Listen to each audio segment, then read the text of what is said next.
Sorry, డబ్బంటే నాకు ఇష్టమే, అవసరమే. కానీ అందుకోసం మనుషులు ప్రాణాలతో ఆడుకోవాల్సిన అవసరం నాకు లేదు. నీ సలహా నేను పాటించను. ఏది ఎలా జరుగుతుందో అలా జరగని. మరి అదే పనికి మాలి సెంటిమెంట్స్ అంటే. నీకు సెంటిమెంట్ ముఖ్యమైతే నాకు డబ్బు ముఖ్యమయ్యా.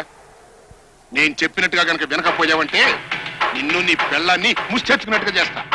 మరి అదే రౌడీజం అంటే. ఏం కూశావురా? మర్యాదగా చెప్తున్నాను, ఆ 50 లక్షలు మా 2 కుటుంబాల మధ్యనే ఉండాలి. నీకు 25 లక్షలు కాదు కదా, 25 పైసలు కూడా ఇవ్వను. ఏం చేస్తావో చేసుకో. శత్రువర్గం భయంకరమైన కుట్రలు పన్నుతున్నట్టు, విద్రోహ చర్యలకు పాల్పడుతున్నట్టు ఇన్ఫర్మేషన్ వచ్చింది. అటువంటి పరిస్థితుల్లో లలితని ఇంట్లో ఒంటరిగా వదిలి నువ్వు ఆఫీసుకు రావడం క్షేమం కాదు. మనం వాళ్ళ ఎత్తుకు పై ఎత్తు వేసి వాళ్ళ ఆట కట్టించాలి. ఇప్పుడు నన్ను ఏం చేయమంటావు? ఈ మందు భాను భోజనంలో కలిపి, దాంతో మన పని పూర్తవుతుంది. ఏమిటి, స్వెటర్ కడుపులో ఉన్నాడికేనా? కష్టపడినాడు కూడా ఏమైనా ఉందా? సిగ్గు లేకపోతే సరి. ఏం నా మొహాన్ని స్వెటర్ ఎలాగూ లేదు, సిగ్గు కూడా లేదా? ఆ ఉప్మా ఈ ప్లేట్లో కొంచెం పెట్టు. భానుకి మందు కల్పించేద్దాం. అలా చేయడం పాపమండి. నువ్వేం కంగారు పడకు, ఇదేం విషయం కాదు. జస్ట్ అబార్షన్ అవుతుందంతే. నాకేదో భయంగా ఉందండి. తనకేం కాదని చెప్తున్నాను కదా. ఒక్కసారి అబార్షన్ అయినంత మాత్రాన కొంపలే మునిగిపో. నువ్వు పెట్టు.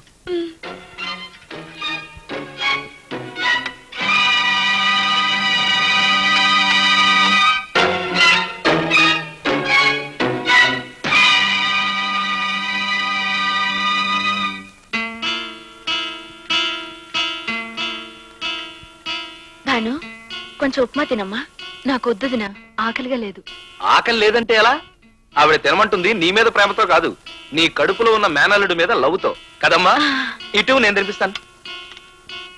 ఇదిగో భాను, నా కోసం తిను. ఇది నా ముద్ద. నా మనసు ఒప్పుకోవడం లేదండి. చోటు ఆడదానికి ద్రోహం చేయడం నా వల్ల కాదు.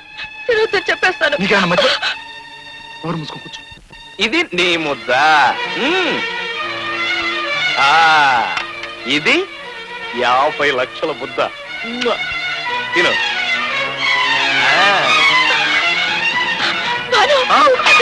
ఏమిటమ్మా, ఏమైంది? భాను, భాను, భాను, భాను, భాను, ఏమైంది? భాను, ఏమైందమ్మా? భాను, భాను.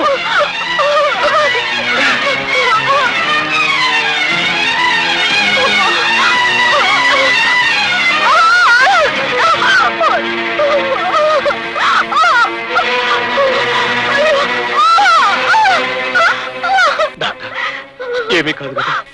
చూడండి, ఆవిడ పరిస్థితి చాలా క్రిటికల్ గా ఉంది. తల్లో బిడ్డ ఎవరో ఒక్కరే బ్రతికే అవకాశం ఉంది. డాక్టర్, నాకు పుట్టబోయే బిడ్డ కన్నా భాను ప్రాణాలే ముఖ్యం. మీరేం చేస్తారో నాకు తెలియదు. ఎలాగైనా భానుని రక్షించాలి.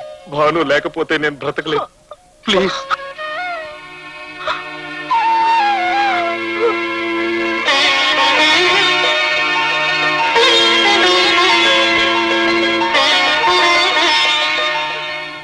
నీ వల్లే ప్లాన్ అంతా నాశనమైంది. నీలాంటి దగులు బాజీ వాళ్ళని నమ్ముకోవడం నాదే బుద్ధి తక్కువ. నువ్వు ఇంకేం మాట్లాడకుండా మర్యాదగా ఇక్కడి నుంచి బయటికి వెళ్ళు. చేసిన పని చాలక సిగ్గులేక బయటికి వెళ్ళమంటావా? ఏంట్రా, నా భార్యను సిగ్గులేదంటావా? మరి అదే గురువు కూడా గుండు కొట్టించాలి అనుకోవడం అంటే. ఇప్పుడు ఏమైంది? దక్షిణామూర్తివి కాస్త ఉత్తర కుమారుడు అయిపోయావు. ఓన్లే మావా, చచ్చిన పావుని ఓడిపోయిన విల్లని తిట్టి ప్రయోజనం ఉంది. జరగవలసిన పని గురించి ఆలోచించు. ఎంత చెడ్డ నీ కూతురు మొగుండి కదా. మరి అదే కూతురు సెంటిమెంట్ మీద పెద్ద పెద్ద విలన్లే పడిపోయారు. ఏముంది, మన ఇద్దరం చేతులు కలపడమే.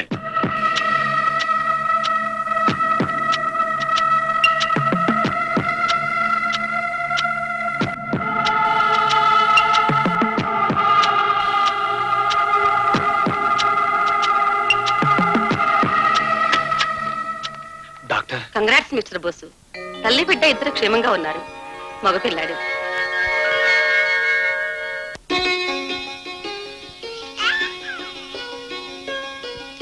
రే బోసు, బాబు అచ్చు నీ పోలికేరా.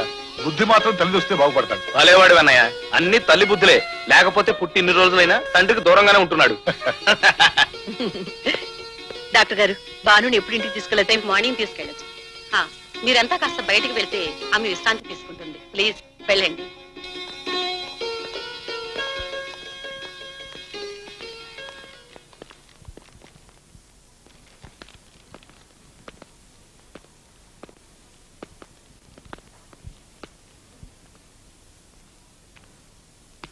ఏమిటి వేషం? మరేం చేయను? వాళ్ళని పట్టుకోవాలంటే ఈ గెటపే బెటర్. ఓ పని చేద్దాం, నువ్వు మట్టేళ్ళు నేను గెడతా. పదా రాంగ్ టైంలో పడతామంటే అసలు వదిలిపెట్టి నిన్ను కవర్ చేయలేక చావాలి ఇప్పుడు నేను. మావా పడుకో